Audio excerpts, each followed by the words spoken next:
I'm so glad to share that using this Hawaiian shirt I'm gonna remind you of 3 pillars of ARPG existence and what kind of words they are. And as this video title says, it's not gonna be a lie, of course it is damage, mobility, protection. In order for you to could progress, you need to do as much damage as possible, you need to be quick, and you need to have some sort of protection just in case things go south. I have looked into IGN review and I have noticed that all of the classes that were shown in the game are using those mechanics. So first things first, there's a protective skill that allows player to be in complete control of damage. So you're not afraid of your death, you're aware that enemies are gonna be crowd control, they're gonna be slowed down or gonna be completely immune of things, and you'll be able to survive or mitigate the damage. As IGN review said, like this disgusting lightning build I brewed up to stun everything around me constantly.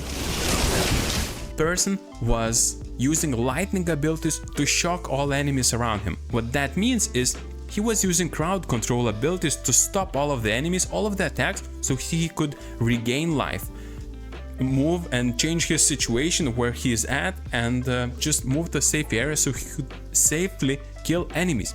Second thing is he was doing very much damage, and if you can see clips on the screen here, there's different types of damage abilities that you need to have on your character so you could progress fastest and most efficiently.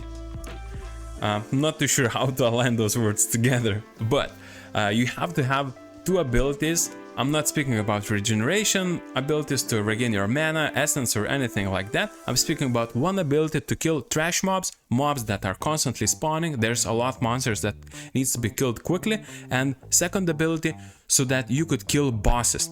And if you notice on the screen, the lightning sorcerer that was shown here is using one ability to constantly cast a chain lightning so you could damage a lot of multiple enemies around you, and there was a second ability that's called lightning ball that is slow cast aimed at big bosses that don't really move a lot, and it's your job to cast some sort of skill that does tremendous amounts of damage, and you can move and change your location.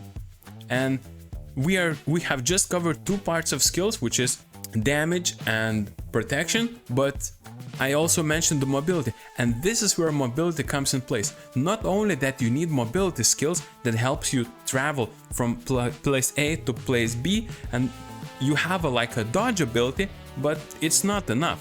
When you are in combat and you have your dodge skill on reuse, you need to have some sort of movement ability. Either it's gonna be a teleport ability, either it's gonna be some sort of leap ability like Barbarian has. Each and every class has to have some sort of mobile ability and protective ability. If you don't have 2 abilities besides your damage abilities, you're done. You cannot even consider going into PvP zone and just surviving or killing anyone. You will be one hit person, because if everyone is equal, if everyone on the same zone fighting each other, if you cannot avoid any sort of enemy's attacks, you're done. That's it. So basically that's all I wanted to share, and if you have those ready, then you can add in more damage or crowd control. But these are the 3 things that you need to have. These are the 3 elements that you need to possess in order for you to have your successful journey, best journey, and it really doesn't matter which class you're gonna pick. All classes needs to have those things. As IGN said, you can complete story close to level 50, but it doesn't really tell you what kind of skills they used. But if you take a close eye on the actual review that they produced, you can notice that all of the classes are using damage, mobility, protection.